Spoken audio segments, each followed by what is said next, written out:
$112.90। ঠিক এই পরিমাণ টোল প্রদান করতে হবে এই একটিমাত্র রাস্তার পুরোটা অতিক্রম করতে।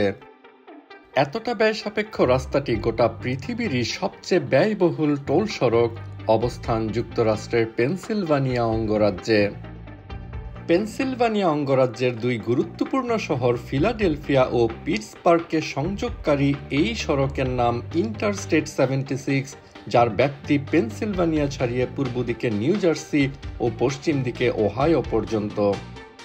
উচ্চগতিতে গাড়ি চলাচলের জন্য নির্মিত আমেরিকার প্রথম সুপার হাইওয়ে পেনসিলভানিয়া টার্নপাইকের অন্তর্গত এই মহাসড়কের সর্বমোট দৈর্ঘ্য 360 মাইল।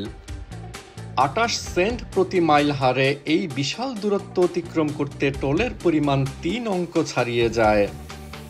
এমনকি মূল্যছাড় সম্বলিত স্বয়ংক্রিয় টোল ব্যবস্থা ইজি পাস ব্যবহার করেও টোলের যে খরচ দাঁড়ায় তা পৃথিবীর অন্য যে কোনো মহাসড়ক অতিক্রম করার টোল খরচ থেকে বেশি। বন্ড ফাইন্যান্সিং তথা ঋণ নিয়ে 1940 সালে নির্মিত এই মহাসড়কের আয়কৃত টোল ব্যয় করা হয় ঋণের সুদাসল পরিশোধে ও সড়ক ব্যবস্থাপনার পেছনে। 17টি সার্ভিস প্লাজা সম্বলিত মহাসড়কটি অতিক্রম করে পাহাড় কেটে নির্মিত 4টি সুদীর্ঘ টানেল।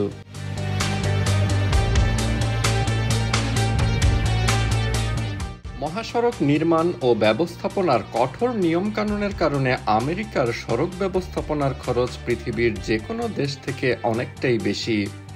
আর পেনসিলভানিয়া টার্নপাইক আমেরিকার মহাসড়ক নির্মাণ ব্যবস্থারই এক পথিকৃৎ। ঋণ নিয়ে সফল মহাসড়ক নির্মাণের এই ধারণাকে পরবর্তীতে বাস্তবে রূপ দেয় আরও বহু অঙ্গরাজ্য। বাড়তি কিছু টাকা খরচ করে হলেও সময় বাঁচিয়ে গন্তব্যে পৌঁছানোই যেন আধুনিক যুগের মানুষের চল। টোল সড়ক ব্যবহার না করতে চাইলে এক্সিট নেয়ার সুযোগ আছে যে কোনো সময়ই। ইন্টারস্টেট 76-এর 286 নম্বর এক্সিটটি নিয়ে পৌঁছে যাওয়া যায় দ্য রেড কাবুজ মোটেলে। পুরনো ট্রেনের বগিকে ব্যবহার করে হোটেল ব্যবসা চালু করা দ্য রেড কাবুজ মোটেল সম্পর্কে জানতে দেখে নিতে পারেন অন্যরকম চ্যানেলের এই ভিডিওটি।